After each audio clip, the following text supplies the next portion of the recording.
4, 3, 2, 1. Okay.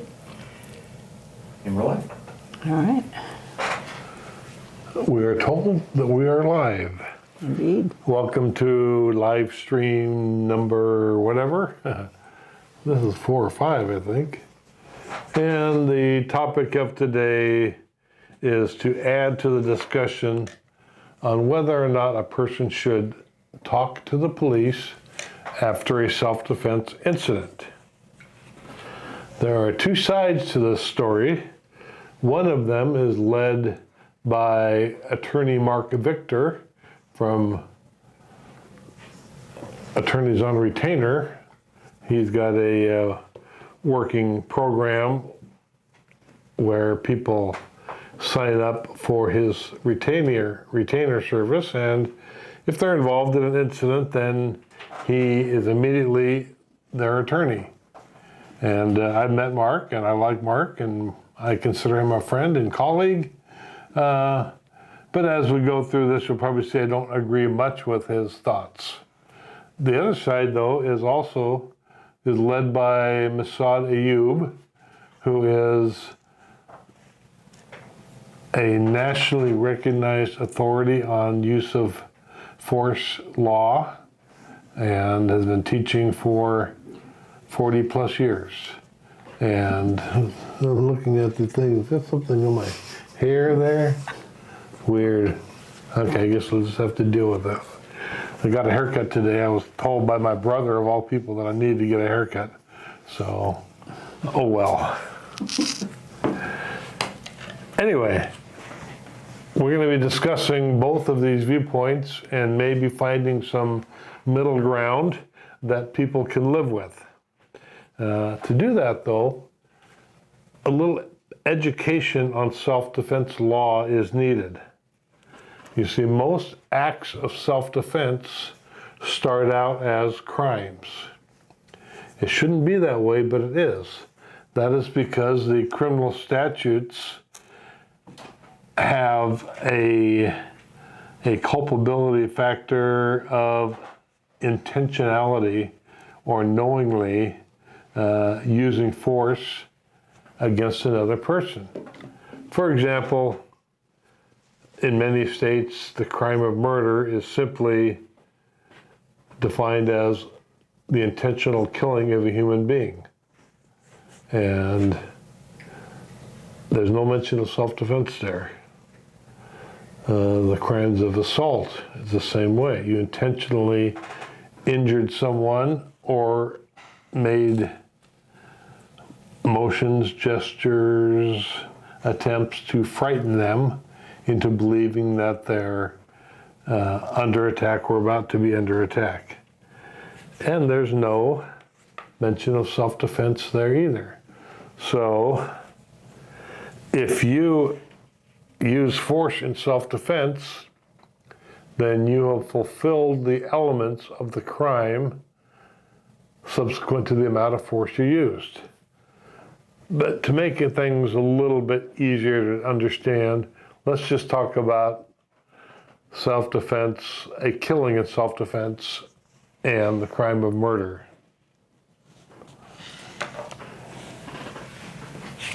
Let me flip my pages here. Oh, this is sticky.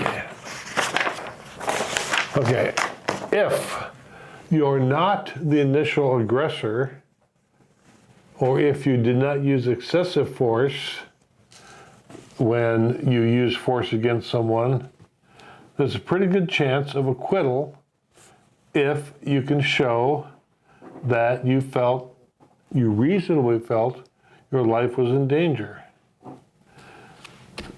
To get an acquittal in self-defense, or to get an acquittal by self-defense, you need to prove that, and when I say prove, I mean prove to the jury by a preponderance of the evidence that your life was in danger.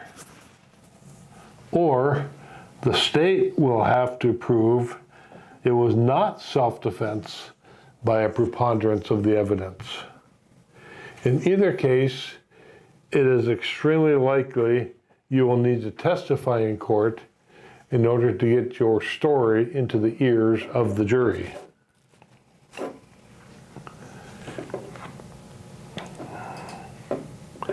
Let's first start out with, how do the police become aware of your act of force in self-defense?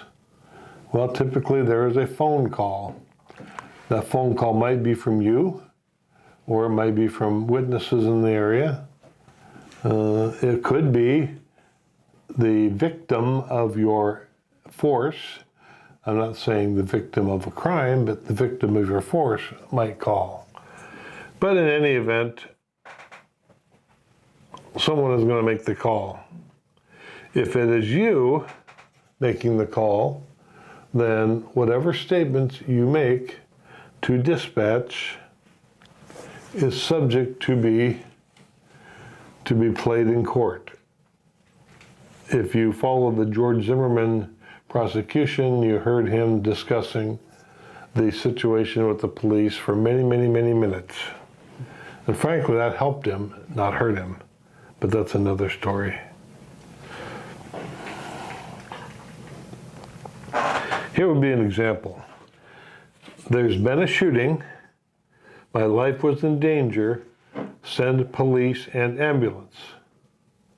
Now give the location, and now either hang up or just set the phone down, or hell, you might even just stick it in your pocket to record the next statements that are made. When the police show up, you would want to tell them that, officer, I'm the one who called. The man who attacked me is there, if that makes sense.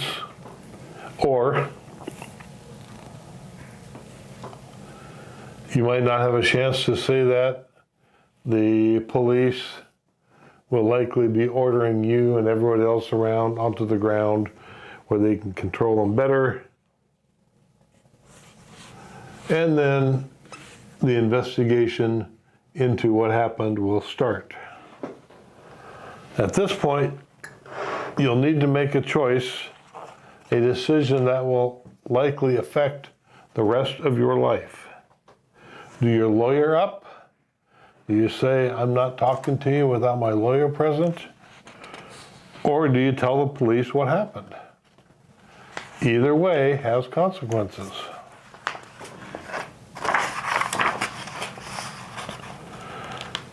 And by the way, we are accepting questions. We had a question come in, a rather long question come in right before this started, and so we're going to put that off until I'm done with my little lecture here. Then if you want to submit questions while we're live streaming, feel free to do so. And if they're short enough and succinct enough and on point of this topic, then Gila can simply butt in and ask me about the question. So we apparently don't have any questions, right? Are you ready? I don't want to butt in while you're talking. So, one comment from Rex. Mass's lecture at this on FAS changed my mind. Shutting up and asking for a lawyer is good advice for a criminal. But we are going to hold Jack's 6-part comment, I think, as our synopsis, as our closing. Probably, so, yeah. Carry on. Yeah, we have this one rather lengthy comment and figured, well, we're going to talk about several of his points as we go through. So, yeah, many people viewing this will be familiar with Ayub's what's the word? 5-point checklist. 5-point checklist, and his advice as far as what to do after an incident. And in fact, the network has a video that we put out and about that.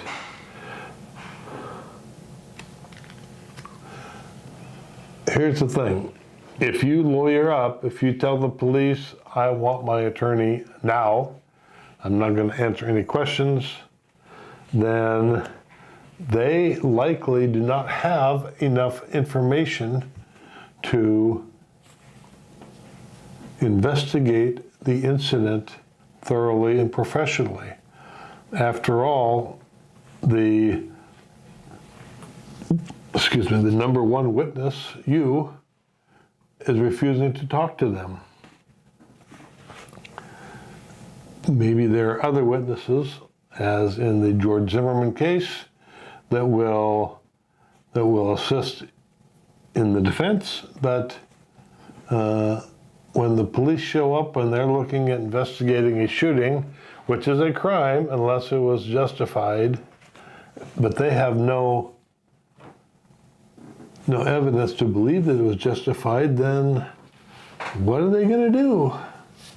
They're probably going to arrest you, put you in custody.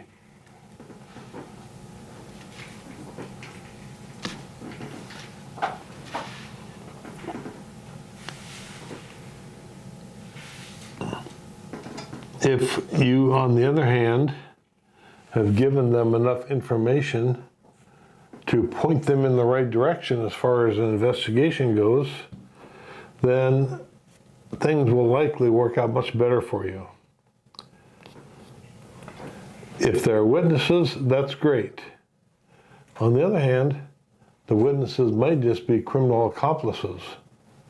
And because they were criminal accomplices, they're not going to tell the police what crime or crimes they were committing. No, they're going to make up something that makes them look good, or the deceased look good.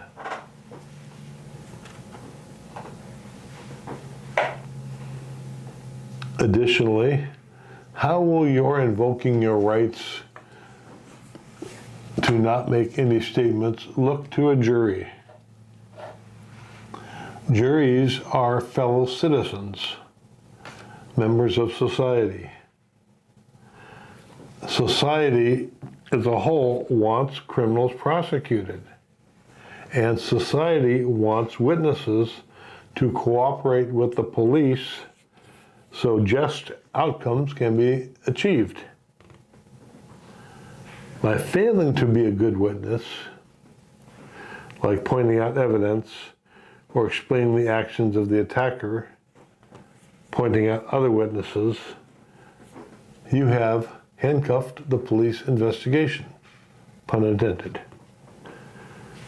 They might be able to do a competent investigation without your input, but it will be harder.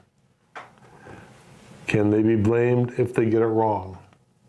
Remember, I was a police officer for many years, about 20 years in my earlier career, and with 10 of those full-time as a cop. And I've investigated many crimes, arrested many people, and so I kind of have an experience that most criminal defense attorneys don't have. And it's sure nice when we can get people cooperating and letting us know what happened. Now, having said that, if you believe you're guilty of a crime, then that's probably a pretty good idea, a pretty good time to just shut up and request an attorney. Don't lie to the police trying to make up a story. Just simply say, "Officer, I'd like an attorney present before I go into any other questioning."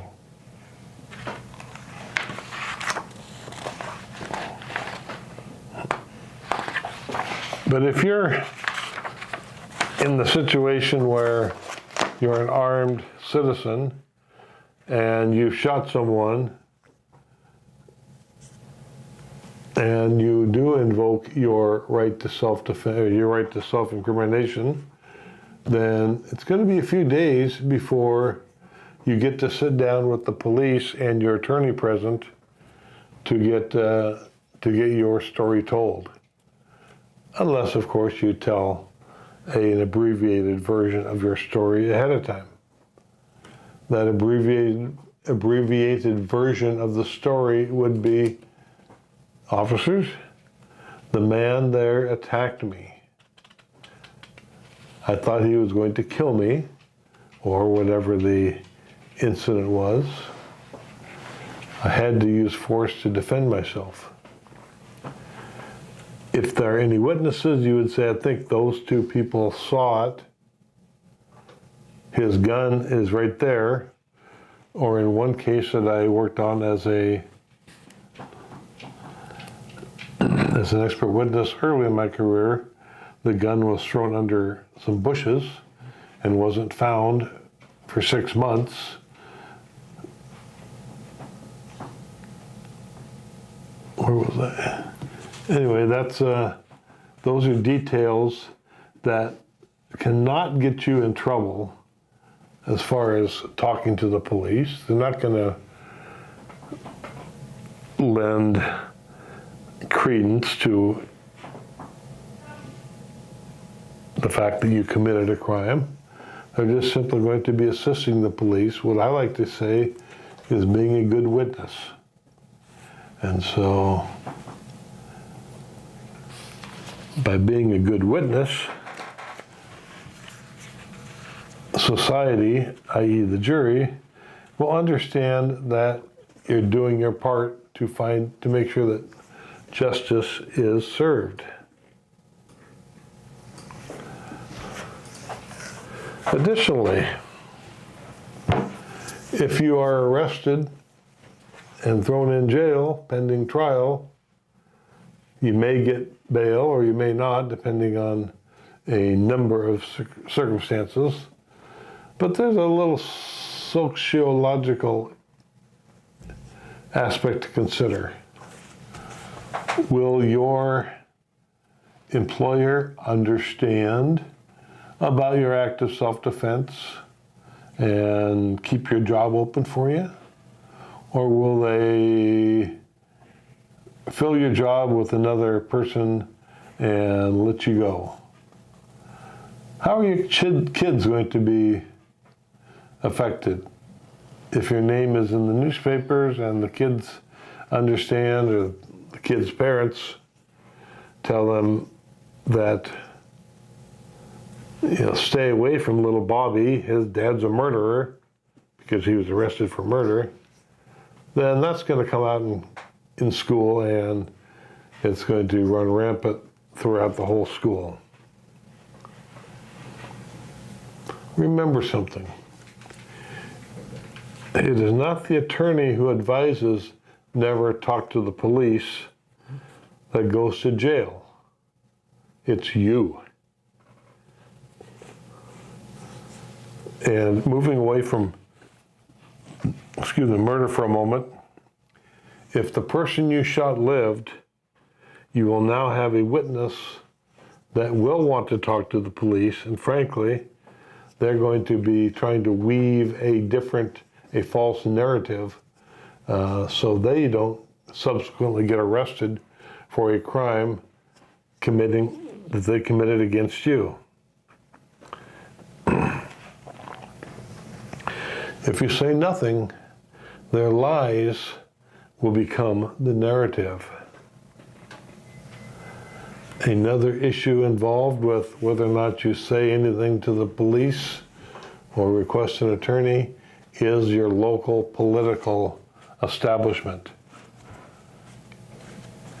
A shooting in self-defense is viewed one way in Lewis County, Washington, one of the most conservative counties in the nation. The very same set of circumstances will be viewed completely different if it's in Cook County, Illinois. So that is going to really kind of make an idea of whether or not you can trust the police to do an honest, capable, non-biased job, or if you think that maybe the police might be a little bit biased against you to begin with. The police always view the local district attorney as the big kahuna in the legal justice system. And so if the local district attorney wants to prosecute gun crimes, then there's probably not a whole lot you're going to be able to say to the police. And you might as well just invoke your right to an attorney instead of doing any type of discussion with them. But that's for you to decide at the time. If you think that you're getting a pretty good shake from the local cops that show up, then you may discuss a little bit of, hey, I was being attacked, and I had to use force in self-defense. I bring up Cook County because we had a network member recently who pointed a gun at a couple people, and she was treated pretty fairly by the police, and we actually were able to get her an attorney within a day down to the police department, and she was released without bail on own recognizance, and so that's working its way through the system right now, but she was treated fairly. And but if you're in a jurisdiction where your local prosecutor is a George Soros backed individual, then that's going to be a lot different than if you're in a jurisdiction where the local prosecutor was endorsed by the NRA.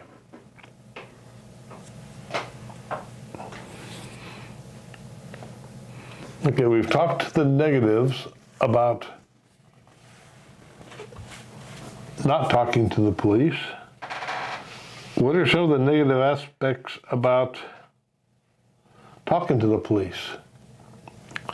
First off, when you explain that you shot the guy, you are admitting to shooting him, and absent justification, that is a crime. Well, and while that sounds ominous, it doesn't really concern me. When I put on the gun for self-defense, I have accepted the aftermath and will put up with it because I am only going to use it in defense of innocent life, either myself or others. I know that if I'm going to avoid being arrested, I need to tell the police what he was doing that caused me to fear for my life. I need to make sure that they understand, the police understand any evidence and who in the area might have seen or heard what happened. I'm also not going to be answering specific questions, just give the general question as far as what happened. I was attacked. I thought I was going to die.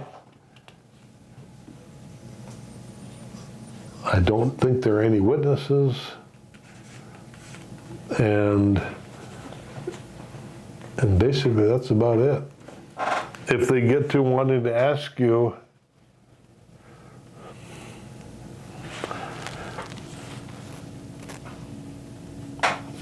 specific things about the case, like how many shots did you fire, what was the distance between you and the assailant, don't answer those questions.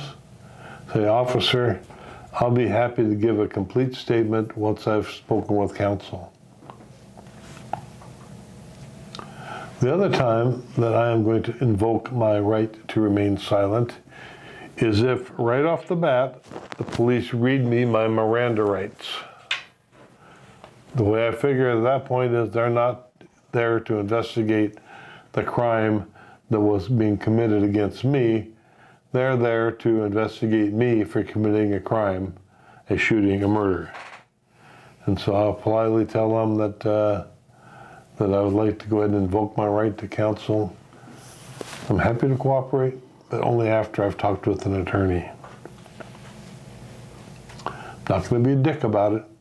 I'm going to be professional, but I'm not going to discuss the case with them. I know that I will be going to jail. I've accepted that fact that I may end up in jail. And I know that if I keep my mouth shut in jail, get a hold of an attorney to come down and interact with me and appear at the first hearing to discuss the issue of being released on my own recognizance because I'm an upstanding member of society who committed a justifiable act of self-defense, then maybe I can get released without bond. But of course, if bond is required, then that's what my membership in the Armed Citizens Legal Defense Network is going to help with.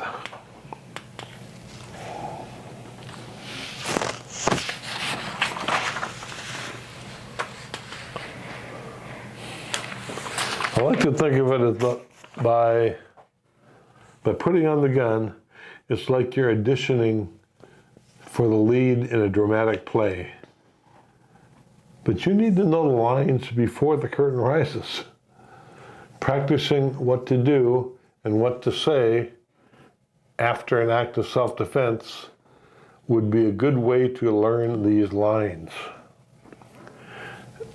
Several years ago when I ran the Firearms Academy of Seattle, we had an instructor, Kathy Jackson, who is very well known in her own right.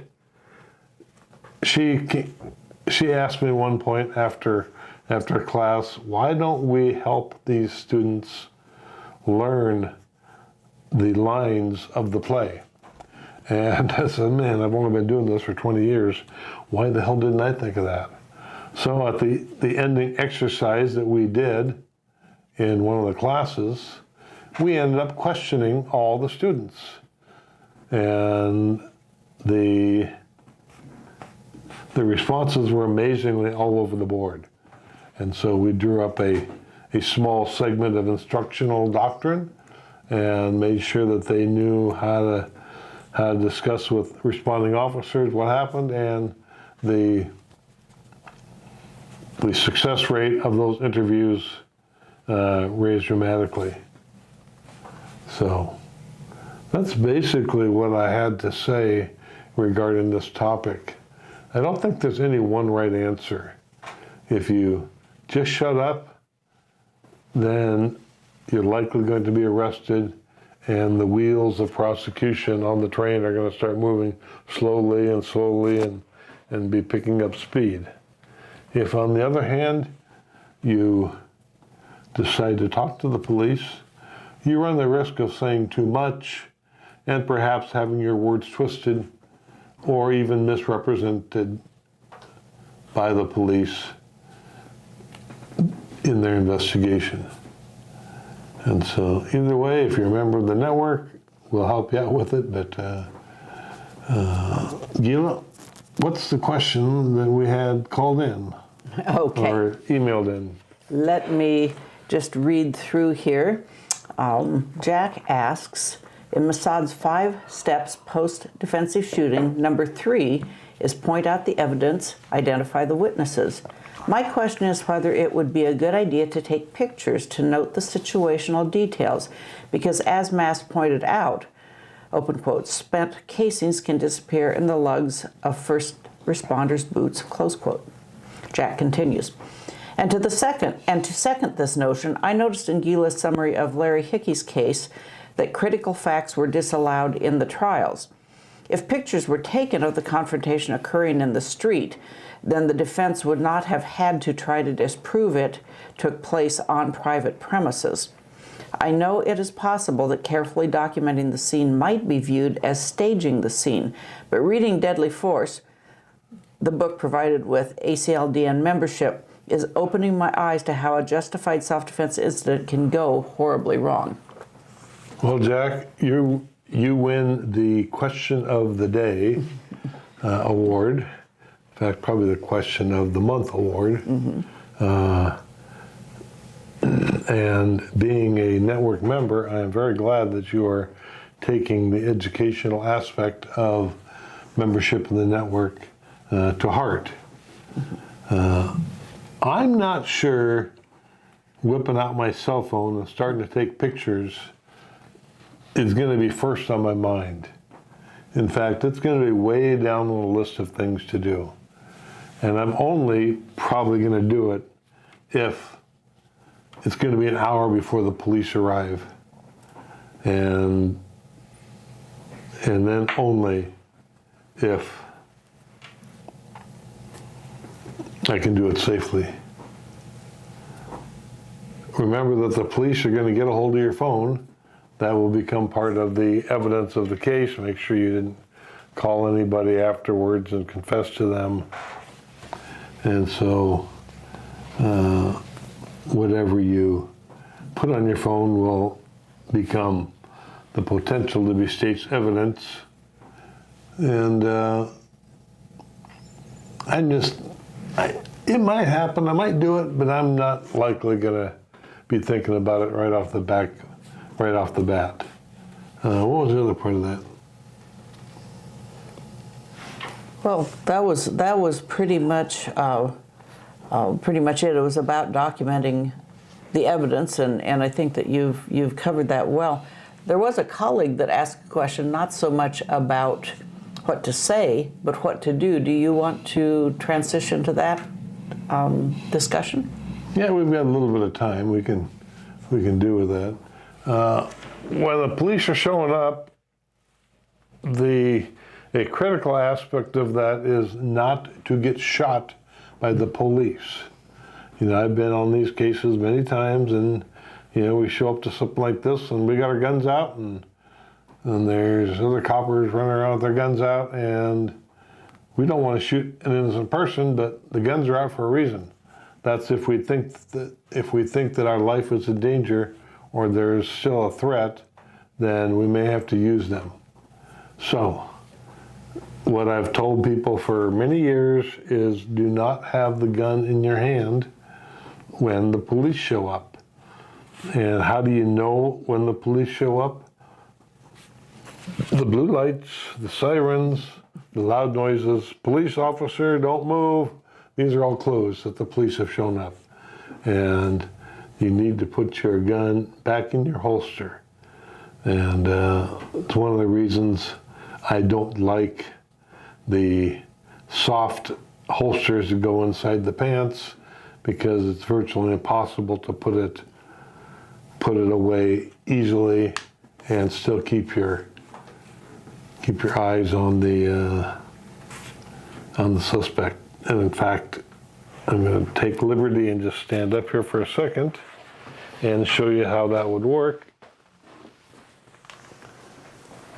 If you have your gun out and you decide to put it back in the holster, you just simply keep your eye out on what's going on here and put it back in the holster.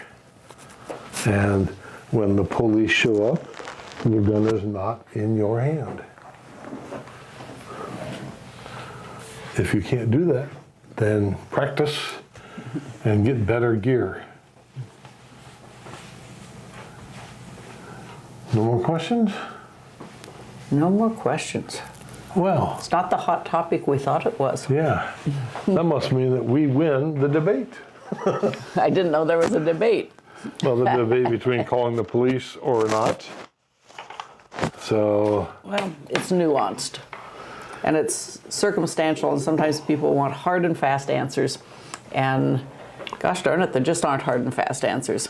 well, at least they're fast ones. We gave them fast answers today. Okay, well, let's go ahead and wrap this up then.